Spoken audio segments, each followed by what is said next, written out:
What's up, guys? Z Farles here with a quick review, just popping in on a Sunday. I want to throw this up for the YouTube guys. 2 new position heroes. We had 2 new Ultimate Legends this weekend. We're going to talk about those. And snuck in here is a Kyle Long and a Michael Kendricks. Do not sleep on that item. Let's break that down even further. But I would say the first item we want to look at today is this Alshon Jeffery. So there is a very, very, very good team of the week, Alshon Jeffery. I've chirped him all season, told you that he's a great item, great budget item, 10K, 12K. He's probably one of the best one-on-one receivers, downfield, aggressive catch in the game. Now you have an item that's not going to be budget because it's positional hero, but it's one-on-one catch stats, 6'3", 99 spec, 97 catch in traffic.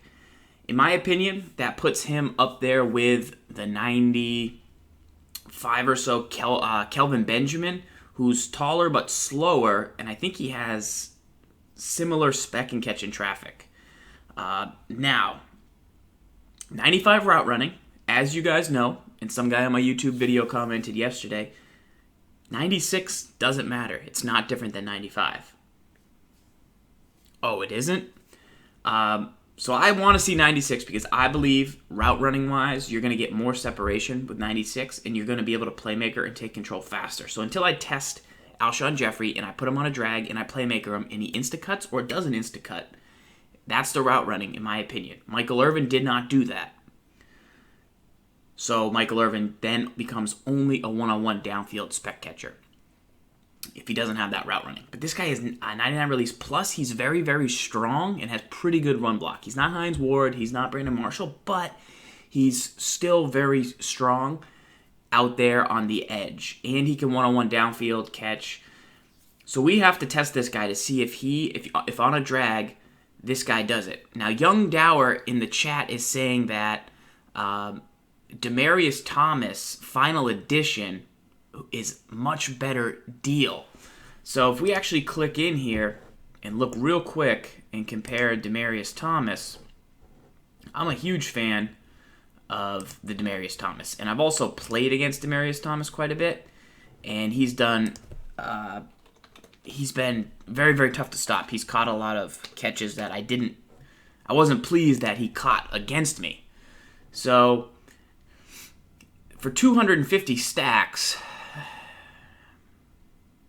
you're getting the same height, same speed, that strength we talked about. And Demaryius is very strong, so the fact that Alshon's that strong is amazing. Same, all in the same range. And then we go down to the catch stats. Same spec. He's got a little better catch in traffic. Oh, he's got 96. You know I love that. Is that? Talk to me. Where's the run block? So 78? Okay. Demaryius. And then lastly, release. They both have 99. So yeah, if these guys are pretty much the same guy, I think you go with who's ever less expensive. And Demaryius, these final editions are ways to get great value. So you can't really go for Alshon Jeffery right now until the price of Demaryius Thomas settles. Great job, chat. Appreciate the ideal comparison right there. Some really good receivers out in Ultimate Team right now, and I would take that Demaryius. And I think he's an every down guy, so that's pretty good. Now, Malcolm Jenkins is the next positional hero we're going to talk about. Only 88 hit power is kind of the first thing you see, but he does have 96 zone. I believe that's tied for the highest safety zone coverage in the game with Earl Thomas. Safeties do not have high zone coverage like cornerbacks do. So you see Ed Reed, who's a 98 overall, also at strong safety and costs 850 stacks with only like 94 zone coverage. Brian Dawkins, 94 zone coverage. So this guy finally gets that 96 level. Plus he's got 94 play rec, 94 speed. To me, if you're going to pay for a positional hero, that means you're going to be paying big coins. You're not looking for a value guy. This isn't like a secret final edition. This is a guy that you're looking for your top tier team. And I know this Woodson's going to be super expensive, but he is the gold standard right now at free safety in my position, in my opinion. So you're getting 3 more speed, and you're getting...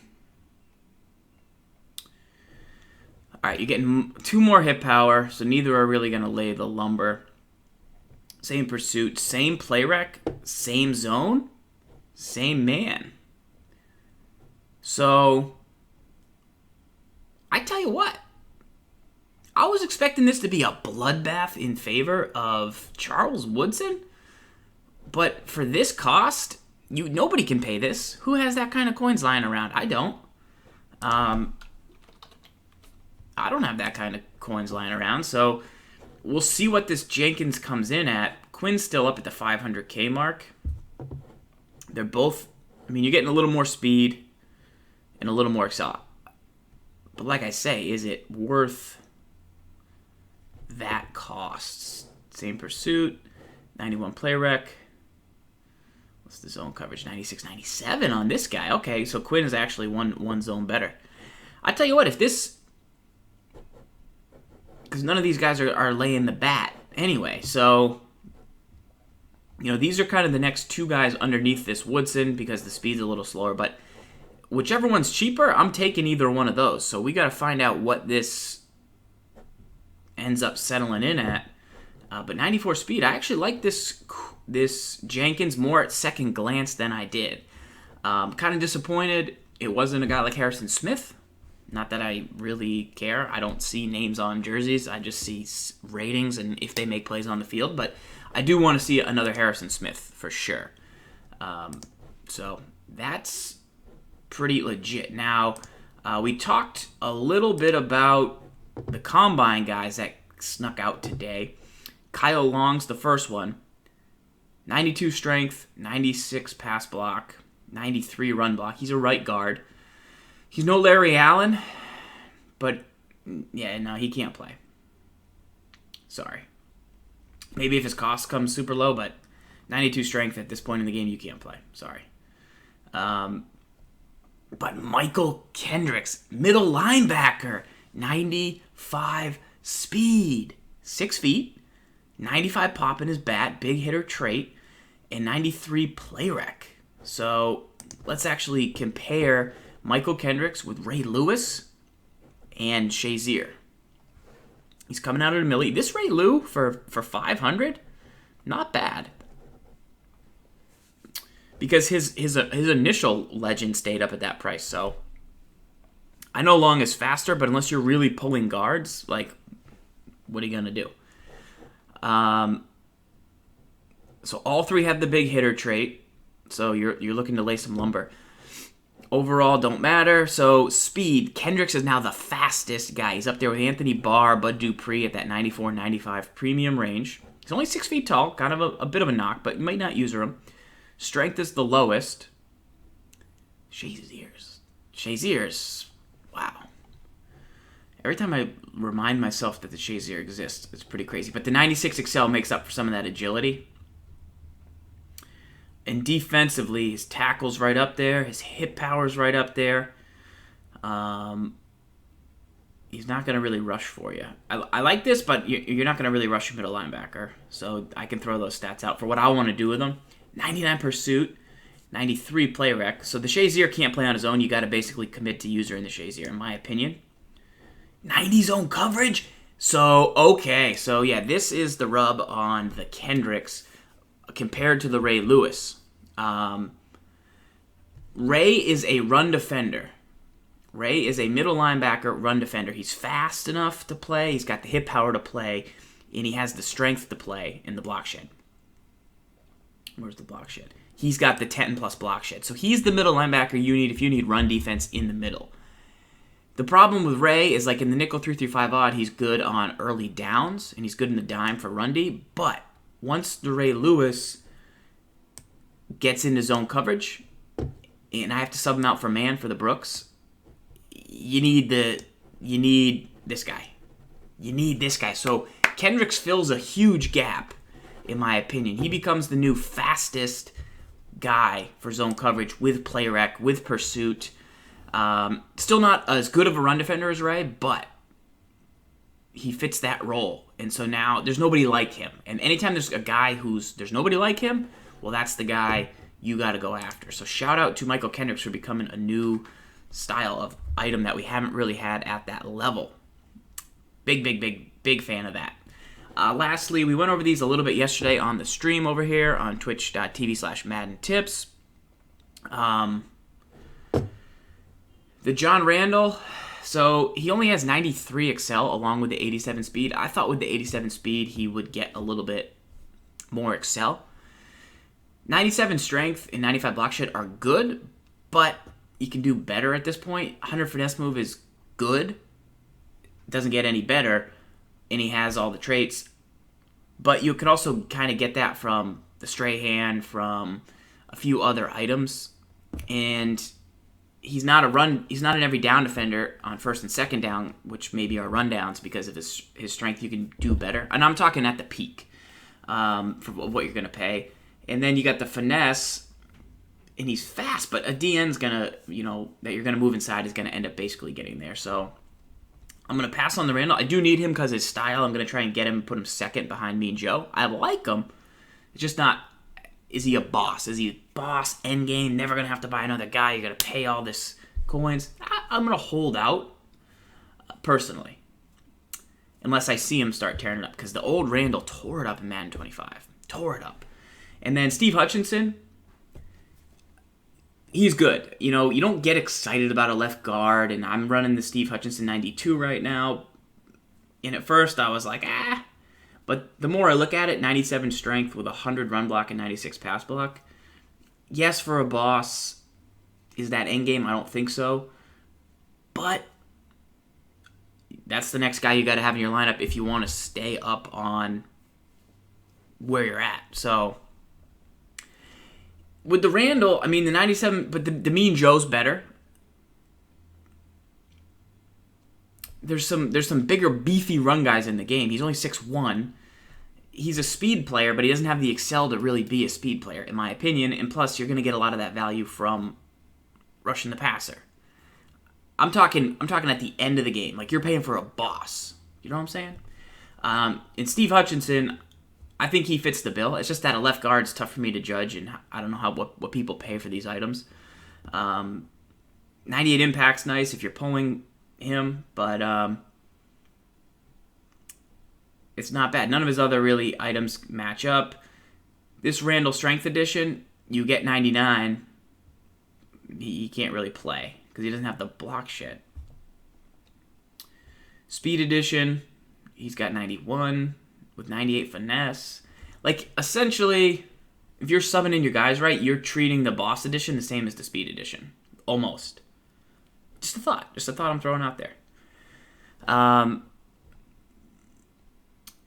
if I'm going to pay big, someone's asked if I would move him to DE. Like, why would you could move him to DE, but I would prefer Von Miller. I prefer moving outside backers to DE than to move DTs to DE. Unless it's like a really beef run set. So, that's my opinion. The Amir Abdullah, I think you just get the DeAnthony Thomas instead.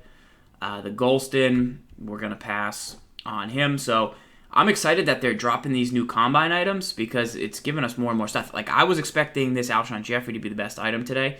All of a sudden, this Michael Kendricks is here. Like, I missed that, and now we're here reviewing them on the channel. So I hope you guys enjoy that little review right here. We'll get this over on YouTube for the crowd to see. People are talking about Irvin and Bud Dupree as users. Yes, so we talked a little bit about Bud Dupree on our review the other night for this version, the broad jump version. He's 1 inch shorter than Barr, and he's 1 speed slower. But he's a little stronger, and Barr's really hard to user control. He's a Ferrari, and I've not made many plays with Barr. I think 1 hit stick so far with him. And so am I willing to sub in Bud Dupree and give him a shot and see if he can make more plays than Barr? Yes.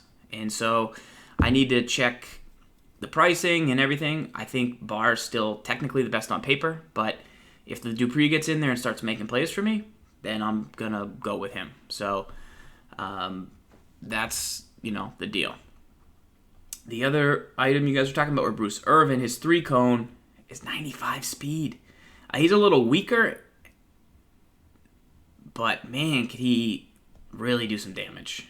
He's 6'3", I like a little taller if I'm really thinking at the end. But yeah, of course this is a great user, but is it the best possible user? I'm not sure. I got to find out. So, the Torrey Smith I kind of like. And then the Laron Landry, he could be the 3-3-5 edge blitzer because he's going to stop the run because he's really strong. And he's got the hit power off the edge. So if you can't afford Night Train, if you can't afford, if he comes around where Sean Taylor is, maybe you look to upgrade to him because he's a little faster. But, he's got to kind of be user. And he's only 6 feet. I prefer the Taylor Mays because he's taller if you're going to have him out on that edge. So these are all the things to consider. We're still hoping to get our paws on a Chris Johnson to test out against Barry. But hopefully, like I said, this review helps. I'm not going to be playing any games today at this moment. I'm hoping to maybe come back later tonight, sneak a couple games in. But I just wanted to get this review up. I know I try and get them up fast, but then I also try and look at the items, and you guys help me with that with comparing Demarius to Alshon. So hopefully this helps, and I'll catch you guys later today. If not, we'll be back Monday night to review whatever comes out tomorrow. And then, of course, Wednesday nights, you can always send your questions on Twitter, @Madden Bible. If you have questions for the mailbag, we'll break them down live on air. Hopefully it helps. Appreciate everybody. One more before we go. 88 Sky 88. Any suggestions for strong safety at $150K? I would get the Sean Taylor, play him at strong safety at that price. So that's what's up.